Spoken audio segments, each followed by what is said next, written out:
조갑제 TV 시청자 여러분 안녕하십니까? 2026년 2월 12일 새벽 4시입니다. 국회 법제사법위원회는 어제 전체 회의를 열고 대법원의 판결도 헌법 소원 대상으로 삼는 재판소원법을 국민의힘 의원들이 퇴장한 가운데 통과시켰습니다.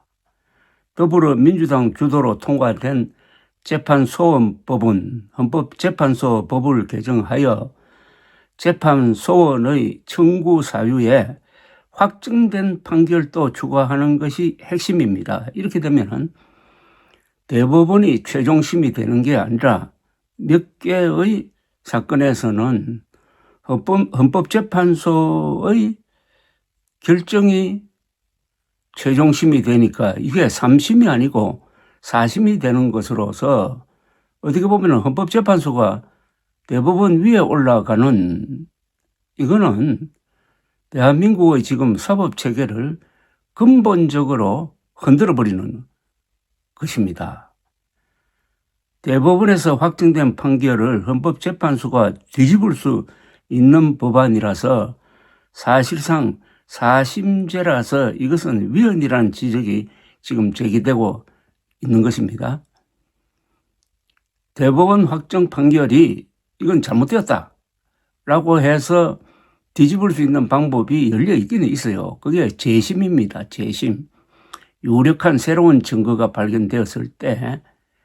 그런데 그런 제도가 있는데도 불구하고 왜 이렇게 하느냐에 대해서는 이게 이재명 대통령 살리기가 아니냐 하는 의심이 이건 뭐 정당화된다고 봐야죠.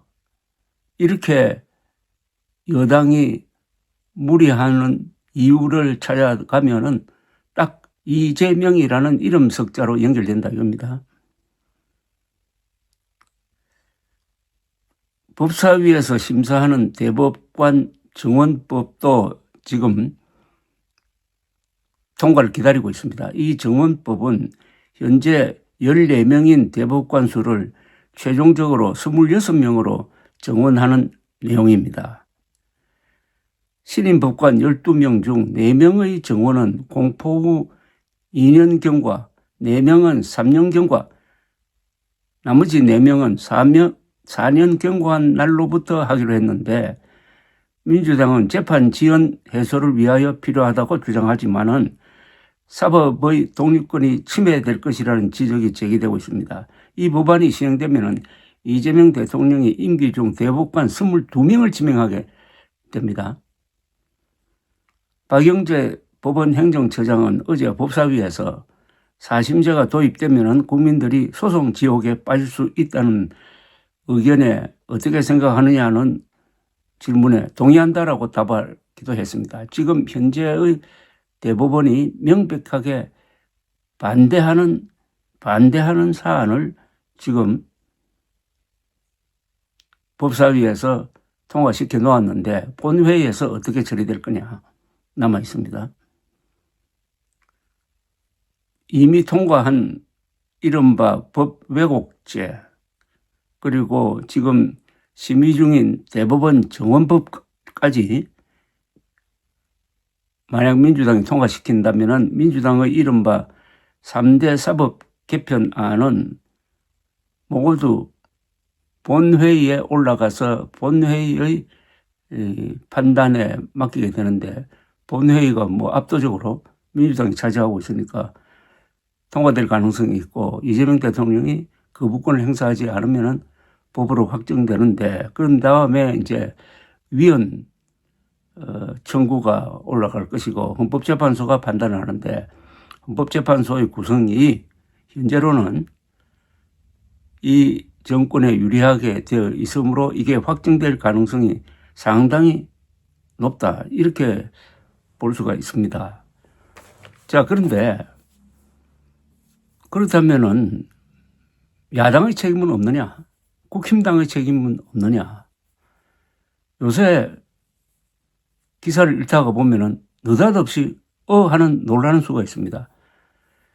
대장동 사건과 그 구조가 유사한 위례 신도시 사건에 대해서 1심에서 관련자들이 무죄를 선고받으니까 검찰이 항소를 포기해가지고 무죄를 확정시키고 말았습니다. 이렇게 되면은 이재명 현 대통령이 걸려있는 사건에도 큰 영향을 주게 될 것입니다. 그러니까 이재명 대통령에게 유리한 판결이 나올 수 있는 검찰의 항소 포기였습니다. 대장동 항소 포기 때는 한동훈 전 대표가 앞장서서 여론을 일으켜가지고 상당히 정부를 코너로 몰아내었는데 그것과 똑같은 유형의 항소 포기가 있었는데 이번에는 조용합니다. 이 책임은 장동혁 국민의힘에 있습니다. 장동혁 국민의힘이 잘 싸우는 이런 문제에 대해서 누구보다도 공격력이 강한 한동훈 전 대표를 앞장세우고 특위를 만들고 아니면 거리에도 나가고 해가지고 싸웠더라면은 아마 지금쯤 상황이 굉장히 달라졌을 것이고 그렇다면은 검찰도 함부로 항소 포기 못했을 겁니다. 그런데 이 귀중한 시간에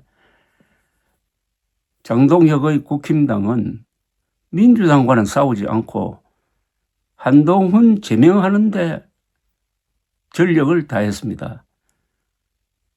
민주당과 제일 잘 싸우는 한동훈과 또 싸웠다 이겁니다. 그래서 제명시키는 데 성공을 했는데 그러니까 결국 민주당 또는 이재명 정부의 폭주를 막지 못하는 정도가 아니라 적극적으로 밀어주었다는 결론에 도달하게 됩니다.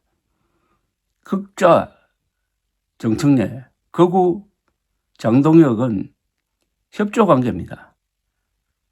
극우는 보수의 일부가 아니고 보수의 적이라는 것이 여기서 증명되는 겁니다. 극우와 극좌는 협조관계입니다. 장동혁과 정청래는 협조관계입니다. 꼭 싸워야 될 때 장동혁은 싸우지 않았어요. 단식하는 척한 겁니다.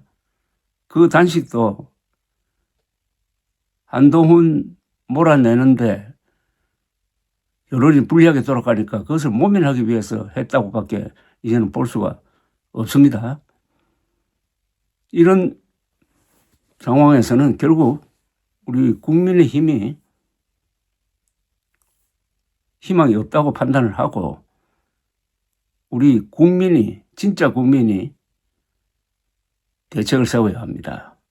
그 대책의 핵심은 한동훈 전 대표가 지난 2월 8일 잠실 실내 경기장에서 연설함으로써 제시한 바가 있는데 그게 합리적이라고 저는 생각을 합니다.